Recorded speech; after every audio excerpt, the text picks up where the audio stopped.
O cristão em meio às questões atuais. Obrigado, Uziel, pelo convite e por essa conferência online, ao lado de tanta gente boa, de tantos amigos queridos. Deus continue abençoando a você e ao seu ministério e também a sua família. Também olá a vocês todos que estão ligados nesse canal do Perguntar Não Ofende, Graça e Paz.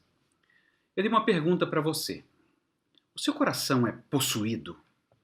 Eu sei que a gente não costuma usar esse nome, mas tente responder. O seu coração é possuído? Eu vou expor um texto no Evangelho de Lucas, Lucas 11, versos 14 a 28, cujo alvo é responder a essa pergunta. E por quê? Porque muitos cristãos e não cristãos estão tendo o seu coração possuído por outras forças que não Jesus Cristo. E saiba que o seu coração pode estar possuído por coisas simples. Sabe, do tipo, você sabe, meu sangue é meio espanhol, meio italiano, eu explodo mesmo.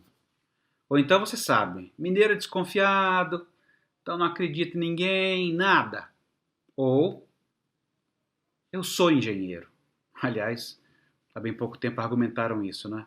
Eu sou engenheiro, eu sou negro, eu sou branco, eu sou mulher, eu sou indígena, eu sou de esquerda, eu sou de direita, eu sou liberal, eu sou conservador. Essas afirmações, elas não possuem qualquer problema do ponto de vista de uma frase. Mas nós queremos dizer mais do que isso, não é? Queremos dizer que o que domina o meu coração é... E são essas coisas, as lentes que me auxiliam a enxergar o mundo. Para trazer luz da Escritura para a nossa vida e limpar as nossas lentes, eu vou utilizar então Lucas 11, 14 a 28. Eu vou ler a palavra de Deus que diz assim: De outra feita, estava Jesus expelindo um demônio que era mudo. E aconteceu que, ao sair o demônio, o mudo passou a falar, e as multidões se admiravam. Mas alguns entre eles diziam: Ora, ele expele os demônios pelo poder de Beelzebu, o maioral dos demônios. E outros, tentando, pediam dele um sinal do céu. E sabendo ele o que se lhes passava pelo Espírito, disse-lhes: Todo reino dividido contra si mesmo ficará deserto, e casa sobre casa cairá. Se também Satanás estiver dividido contra si mesmo, como subsistirá seu reino? Isto porque dizeis que eu expulso os demônios por Beelzebu. E se eu expulso os demônios por Beelzebu, por quem os expulsam vossos filhos? Por isso, eles mesmos serão os vossos juízes. Se porém eu expulso os demônios pelo dedo de Deus, certamente é chegado o reino de Deus sobre vós. Quando o valente, bem armado, guarda a sua própria casa, fica em segurança todos os seus bens. Sobrevindo, porém, o mais valente do que ele, vence-o, tira-lhe a armadura em que confiava e lhe divide os despojos. Quem não é por mim, é contra mim, e quem comigo não ajunta, espalha. Quando o espírito imundo sai do homem, anda por lugares áridos, procurando repouso, e não achando diz: Voltarei para minha casa de onde saí. E tendo voltado, a encontra varrida e ornamentada. Então vai e leva consigo outros 7 espíritos piores do que ele, e entrando habitam ali. E o último estado daquele homem se torna pior do que o primeiro. Ora, aconteceu que, ao dizer Jesus estas palavras, uma mulher que estava entre a multidão exclamou e disse-lhe: Bem-aventurada aquela que te concebeu, e os seios que te amamentaram. Ele, porém, respondeu: Antes, bem-aventurados são os que ouvem a palavra de Deus e aguardam. Vamos falar com o nosso Deus, pedir iluminação para a exposição da sua palavra? Bom Deus e Pai, nós pedimos que o Senhor nos ajude a ouvir a Tua voz em meio à explicação da Tua palavra. Nós oramos agradecidos no nome de Jesus. Amém. Existe uma estrutura interessante no Evangelho de Lucas. O evangelista Lucas, ele destaca que somente em Cristo nós temos mais do que o Mestre. Nós temos Deus. Este evangelho foi escrito para explicar a Teófilo, seu amigo, que tudo sobre Jesus é verdade. Ele é o Deus homem, e sem ele, o nosso coração pode ser possuído por muitas forças. Desde o começo do Evangelho até esse capítulo 11, Lucas utilizou o termo ouvir de modo bem interessante.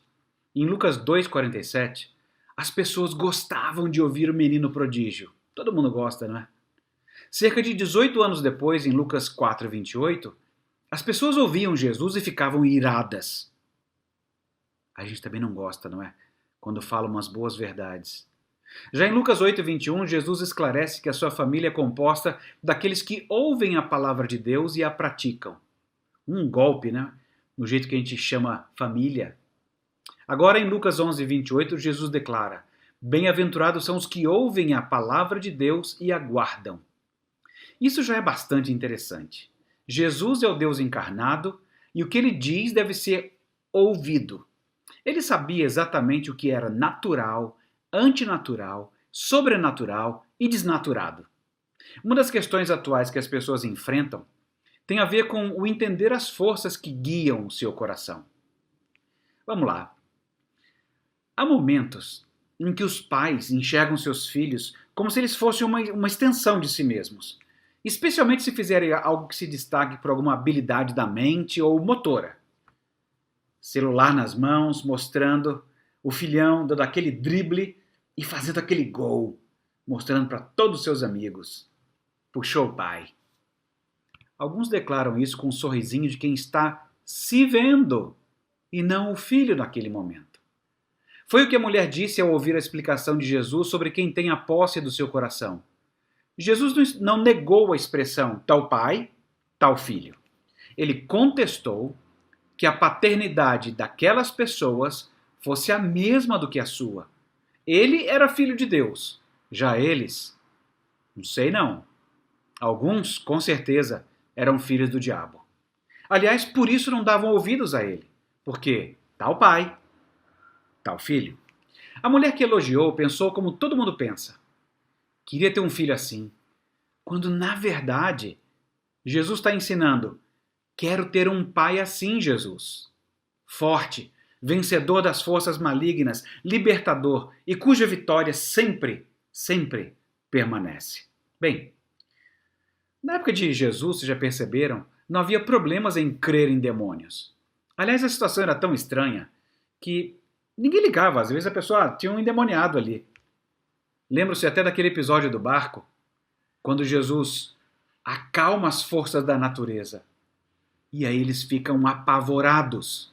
Eles não ficam apavorados quando Jesus cura o endemoniado. Eles ficam apavorados quando eles veem o poder crescente de Jesus. Para eles, a realidade envolvia o mundo natural e o mundo sobrenatural. Mas hoje, muitas pessoas têm dificuldade com o assunto. Chegam a pensar até que é absurdo que alguém ainda acredite nisso. Os demônios, é verdade, eles são queridos hoje, mas em alguns círculos mais como recurso literário existencial. Assim, você é capaz de ouvir algumas frases. Cara, exorcizei meus demônios trabalhando com fulano de tal. Escrever me ajuda a exorcizar meus demônios. Fui exorcizar meus demônios curtindo um pouco de rock and roll. Ou você vai cantar junto com a Sandra de Sá, Meu Demônio Colorido, só para lembrar 1980. Na verdade, os demônios ainda são cridos hoje. Mas de acordo com algumas linhas das ciências humanas, eles já sabem o que eles significam. São religiosos fundamentalistas que defendem essas coisas de demônios como se houvesse uma guerra. Esses deuses e demônios que os antigos falavam nada mais são do que o produto da mente humana, alguns afirmam. Ou então outros dizem, é lá dentro do subconsciente humano que existem os impulsos inaceitáveis de sua vida pregressa, sob a forma simbólica de demônios. Ou ainda, é do céu do nosso inconsciente que expulsamos demônios. Vejam o nosso texto.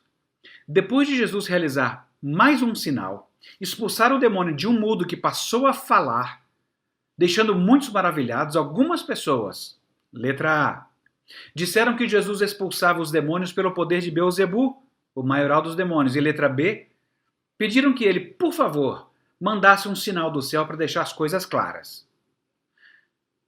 Observem que esse milagre em Lucas ele é diferente dos outros, porque ele utiliza muito pouco espaço para descrever o milagre, e ele se concentra na explicação do que seja a obra de Cristo. Tá aí uma boa dica de interpretação. Ir atrás do que é o assunto principal. Porque Jesus responde a eles da seguinte forma: olha, quanto ao pedido do sinal, é outro sermão. Lucas 11, 29 a 54. Quanto ao primeiro tópico, vamos lá. Que Jesus expulsa demônios pelo poder de Beelzebu, Jesus responde simplesmente que todo reino dividido contra si mesmo ficará deserto e casa sobre casa cairá. Se também Satanás estiver dividido contra si mesmo, como vai subsistir seu reino? E neste tópico ainda, ele lança uma pergunta. Olha, gente, se eu expulso os demônios pelo poder de Beelzebu, por quem expulsam vossos filhos? Eles serão os vossos juízes. O que Jesus estava mostrando a eles? Um problema sério. Os fariseus, pelo jeito, também expulsavam demônios. Por que ele não poderia fazê-lo? Ou eles eram uma enganação e, na verdade, não expulsavam coisa nenhuma. Ou, de fato, eles traziam algum alívio aos seus seguidores.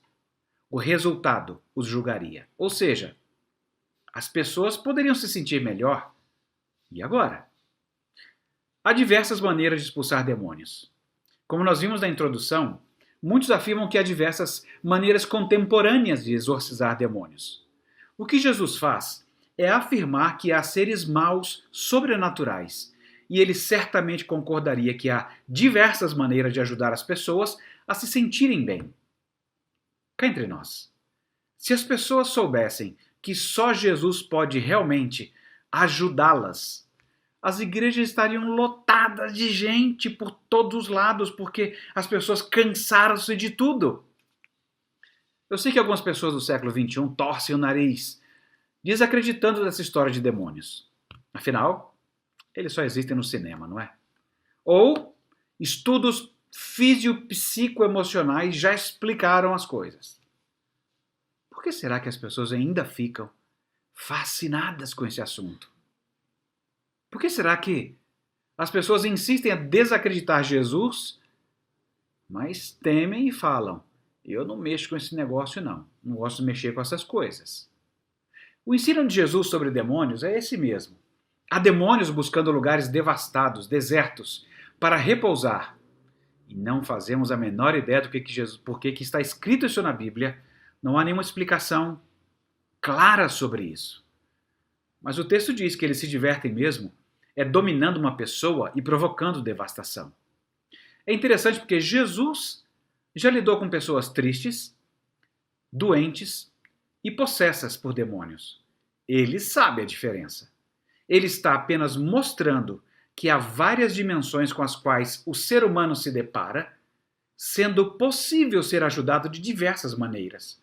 Portanto, deixar de lado a dimensão de seres sobrenaturais, isso sim seria muito atrasado e muito ignorante.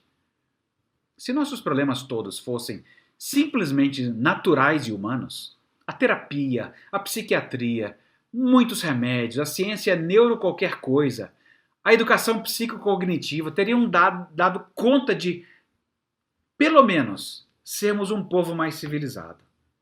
Se nossos problemas fossem apenas naturais e humanos, se são, nós ainda estamos longe de uma cura. Pelo menos é o que o filme dos zumbis revela. O problema nem são exatamente os tais mortos-vivos, mas é o relacionamento entre vivos. Mesmo depois do Imagine de John Lennon em 71 e do Sérgio Brito cantando Epitáfio em 2002, nós não estamos vivendo melhor. Mas o principal argumento de Jesus não tem em vista treinar exorcistas. O argumento de Jesus revela que os fariseus também libertavam indivíduos. E chama a atenção deles de que há diferentes formas de libertar pessoas daquilo que as escraviza. Se houvesse uma única maneira, nós não veríamos tantas possibilidades que as pessoas testificam e que funciona. Mediunidade, macumba, sal grosso, jorei, tomar um passe, viajar, ir à Índia, ouvir um guru dizer coisas que você não entende. Cromoterapia, pedras quentes, musicoterapia, dar tiro, caçar, correr, pular, escalar, dormir, comprar. Ah, que alívio que a gente sente quando compra! A pessoa está deprimida, um médico vai dizer que somente a química pode ajudá-la. Um religioso vai dizer que é apenas pecado. Um místico vai dizer que ela precisa apenas equilibrar a casa porque algo está em desequilíbrio. E cada um vai dar a sua perspectiva. Jesus quer mostrar que as coisas são um pouco mais complicadas. Qualquer proposta de exclusividade reduz o ser humano porque nós somos um conjunto complexo de física, química, psique, razão, relacionamento e espiritualidade. Isso significa que podemos ser ajudados de maneiras diferentes. Até os fariseus ajudavam outras pessoas. O fato é que qualquer religião, filosofia, teoria, qualquer grupo de pessoas pode produzir pessoas mudadas. Até experiências de quase morte mudam as pessoas. Superei meus hábitos ruins. Sou uma outra pessoa depois que eu passei por uma experiência de quase morte. Mas o que Jesus trata não é uma experiência de quase morte, mas é uma experiência de morte real. É disso que ele está falando. Essas religiões e grupos estão totalmente em desacordo umas com as outras e, em geral, contrariando o que Deus disse de si mesmo e sobre a natureza do ser humano. Mas não podemos negar que cada uma dessas experiências pode produzir libertação e até expulsar demônios. Por quê? Porque nós somos multidimensionais. Por isso a gente pode conseguir ajuda de vários lugares. Há muita coisa que não possui uma base sólida, nem mesmo é verdadeira. E funciona. Não é assim com o efeito placebo? Com a pílula de papel? A pessoa melhora mesmo que o comprimido tomado seja de farinha. Muitas religiões, muitas filosofias, mesmo o farisaísmo ajudou as pessoas. Nós seríamos tolos em deixar de perceber que há muitos lugares nos quais você pode obter ajuda e, quem sabe, superar seus problemas. Mas, aqui é que tem um mas, só porque você foi ajudado não significa que o que você tem é a realidade, a verdade. É para isso que Jesus chama a sua atenção, chama a atenção dos seus ouvintes. Jesus realmente discorda daquela frase. Se está sendo bom para você, ainda que eu ache um veneno, tudo bem. Está sendo bom para você, não é? Você não imagina que um usuário de crack chegue para você e diga que funciona para ele e você vai dizer: ora, se funciona para você, tudo bem. Pai amado, álcool funciona, cigarro funciona, religiões de gritaria funcionam, o funk funciona. E funciona de tal jeito que muitas pessoas que consideram estes elementos a base da sua vida, essas pessoas são capazes de romper com toda a sua família, trabalho e até amigos por causa deles. Passa a ser um compromisso religioso, porque é um compromisso que as pessoas possuem com seus ídolos.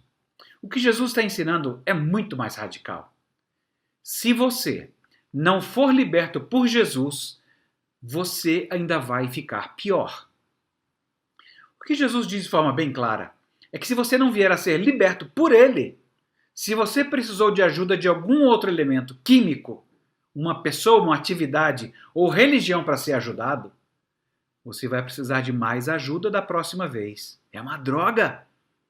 Você, na verdade, vai estar pior do que no começo. Jesus não é tolo. Ele sabe que muitas pessoas vencem o alcoolismo, melhoram seus casamentos, obtêm melhor controle emocional, sem precisarem se tornar cristãs.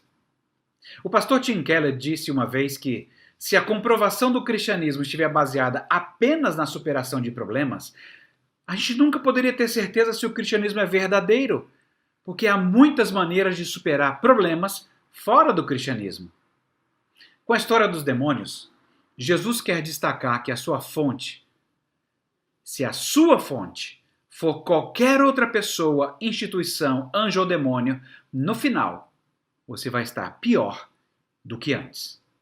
É claro que você pode ficar, abre aspas, melhor sem a obra regeneradora do Espírito Santo em você.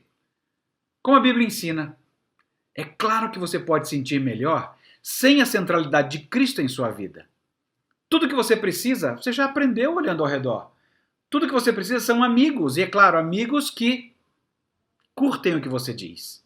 Amigos que pensem a mesma coisa. Amigos que rejeitem a Cristo do mesmo modo que você. Ou que tenham concordado sobre qual atividade, coisa, química ou pessoa melhora a sua vida. Eu só preciso jogar um pouco. Eu só preciso de um momento no sítio, na praia, e dificilmente você vai ouvir alguém falar: eu só preciso de Cristo. Jesus, ao falar sobre a realidade humana, afirma que se você limpou a sua vida e ela está bem arrumada, cheirosa e organizada, sem Ele, é um espaço perfeito para que o seu estágio futuro seja pior do que o anterior. Como vimos, Jesus ensina que é possível colocar a sua vida em ordem sem Ele, mas a menos que Ele seja a força que organiza você, que liberta você, você numa hora dessas vai se encontrar numa situação pior do que antes. A oferta de Jesus possui um padrão para quem o seguir. Ele que era forte se fez fraco por amor de nós. E ensina que se alguém quer ser grande, sirva como pequeno. Quer ser rico, sirva como pobre. Quer vencer o mal, confesse que é fraco e lance mão da vitória dele na cruz. Na cruz, ao morrer, ele venceu todos os poderes que existem e ressuscitou. Ele venceu, morrendo. Entendeu o recado? O discípulo de Jesus, ele precisa reconhecer de fato que ele é fraco. E só quando ele é fraco é que é forte. Você sabe onde é que isso vai parar, não sabe? Tem tanta gente tentando ser forte, lutando por controle, tudo para manter as aparências que tanto lutou para ter. Sempre viajando, sempre em festas, sempre com seus banhos de sal, sempre com as melhores fotos. E você já percebeu que para conseguir isso, você precisa se entregar de corpo e alma a outras coisas que não são Jesus. Sabe quem possui seu coração? Aquilo para o que você se entrega de corpo e alma. Para muitos, é o medo de falhar. Para outros, é a alegria do poder e do controle. Para outros ainda, é o prazer a todo custo. Essa tem sido a força motriz para muitas pessoas. Para quem você tem se entregado ou para o que você tem se entregado? Quem é que domina o seu coração?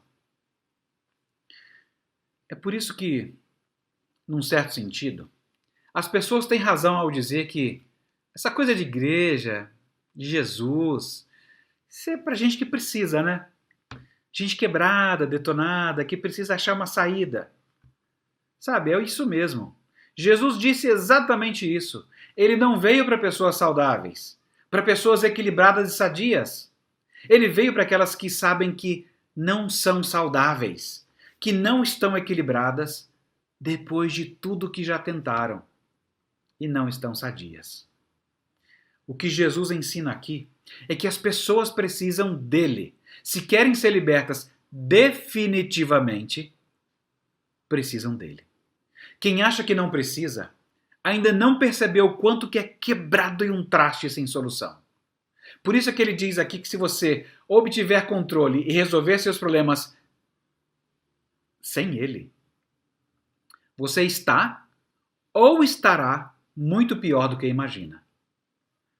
Esse comportamento de não precisar de Jesus corresponde à ilusão de que pode deixar que eu dou um jeito, me dá mais um tempo. Eu não preciso de Deus para resolver esses problemas, eu consigo lidar com esses.